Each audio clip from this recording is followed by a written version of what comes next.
favor may say aye. Those against may say no. I think the ayes have it, the motion is adopted and the bill is passed. This is a very important step forward, and I'm reasonably optimistic about meeting the deadline.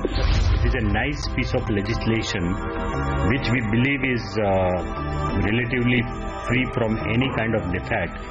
Indirect tax जितने अभी किसी item पर लग रहे हैं उसके आसपास ही rate पे जीएसटी काउंसिल करेगी. We are very hopeful that we will get a favorable adjustment and classification for aviation. It's not the greatest GST, it's a good GST. However, we have to pay more attention to the implementation.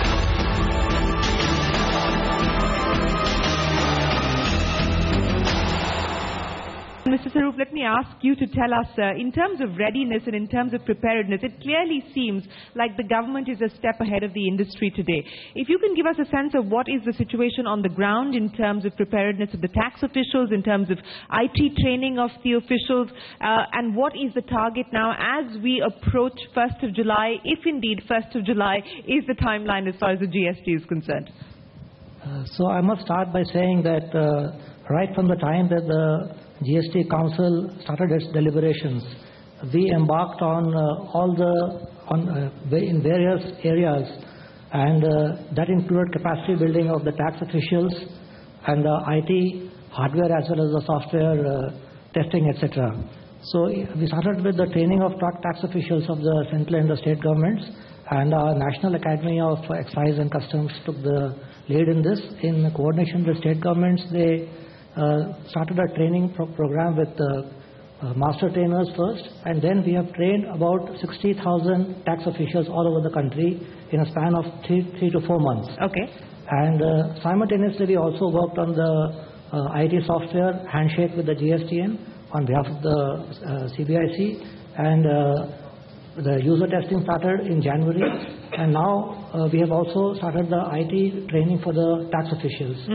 And from next week, we are starting the interactions with trade and industry, awareness programs through seminars, workshops, town halls in a very big way, all over the country.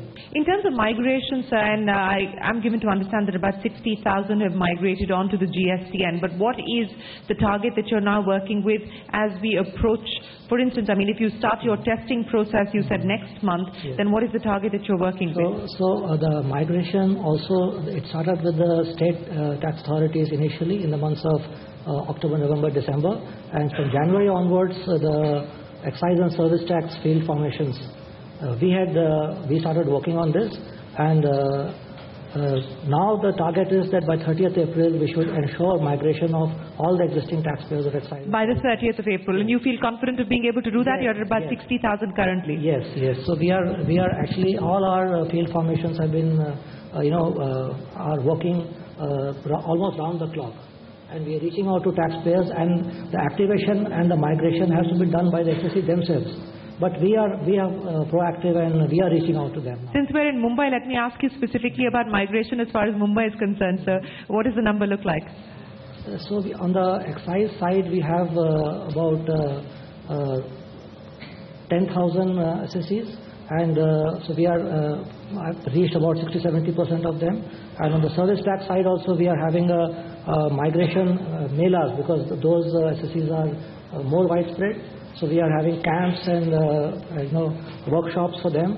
Almost all the commissioners of service tax all over Mumbai are engaged in this now. Okay, so that's even as we speak. Yeah. That's good news. You've given us lots of numbers here to deal with. But Rohan Shah and Mr. Lakshmi Kumaran, let me come to the two of you now, and let me pick up on the point that you made, Mr. Shah, in the previous panel, and that was about industry not collaborating or actively participating enough as far as the GST legislation is concerned. You know, we've had conversations about the working groups that the government has set up. They are expected to be given their recommendations shortly.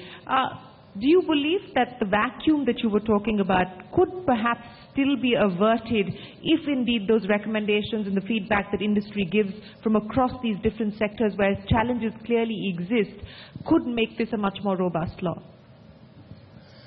Well, I certainly believe, the time we have from now going to the 17th and 18th, which is the next GST Council meeting, is going to be very important, because all the subcommittees which have been set up have of course been active immediately.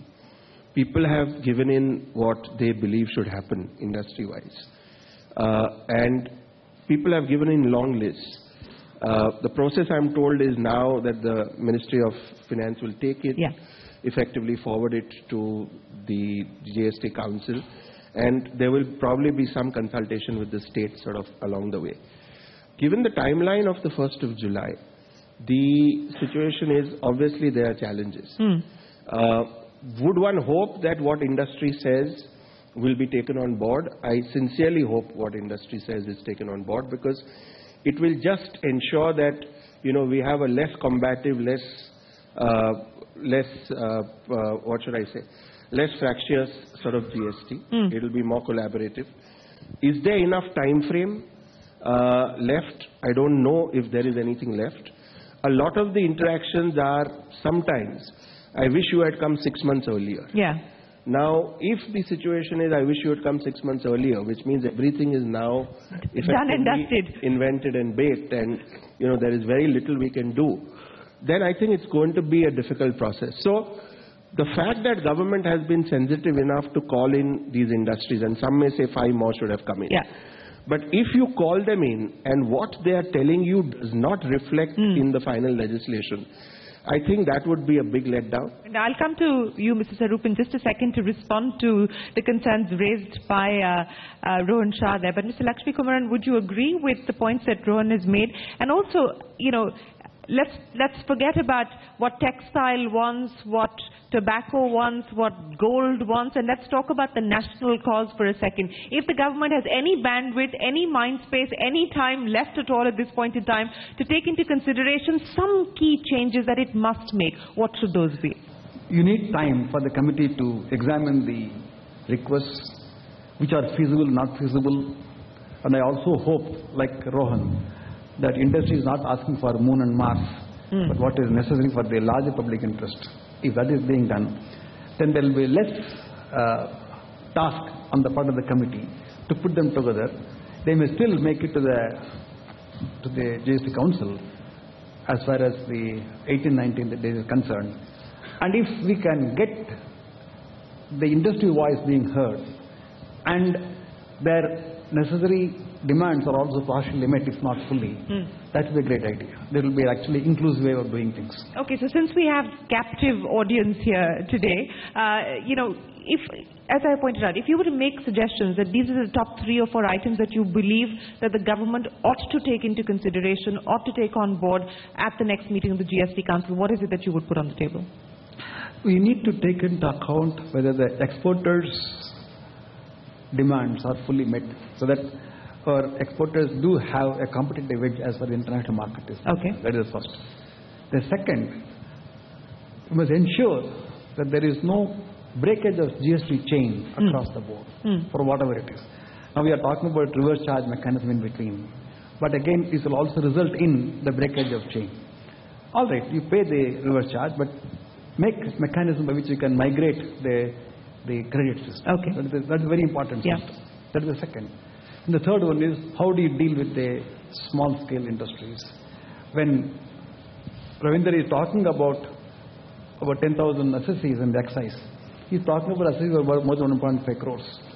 But there are many people who are going to be with 20 lakhs and 1.5 crores. And they don't have so much of the reach to the legal or otherwise. And therefore, they need to be properly educated. That is very important. So Mr. Sarup, let me put all of those concerns to you now and get you to respond to each one of them. To start with, is this exercise of these working groups presenting their recommendations to the government a merely symbolic one, or is it going to actually result in those considerations, in those recommendations actively being taken forward? You must be aware that it is not that these groups have been set up now. Right from when the legislative architecture was being prepared, and let me take you back a bit. The announcement, the first time the announcement made for implementing a pan-India tax was way back in 2006. The target date then was 2010. Several committees have been working around behind the scenes all along. and the process had lost some traction in between. But again, it gained traction in 2015, and so the consultation process has been on. So that is the first thing. From January onwards, when I think last year June, the first legislative draft was put in the public domain, and I have spoken at various fora, and we used to invite suggestions, inputs. Several of them came, which we took I was in Mumbai, so we took them to the board ministry. From January, again it gained momentum, and several associations have been representing to the government all over for every sector of industry. We have ourselves been articulating many of their concerns to the several committees which are working behind the scenes. So this group of people which has been now set up and who are supposed to submit their report next week, they are going into greater detail on certain specific issues of certain specific sectors. But it will be wrong to say that it is symbolic. The government is concerned at the topmost level. But do you have enough time to be able to make those changes, sir?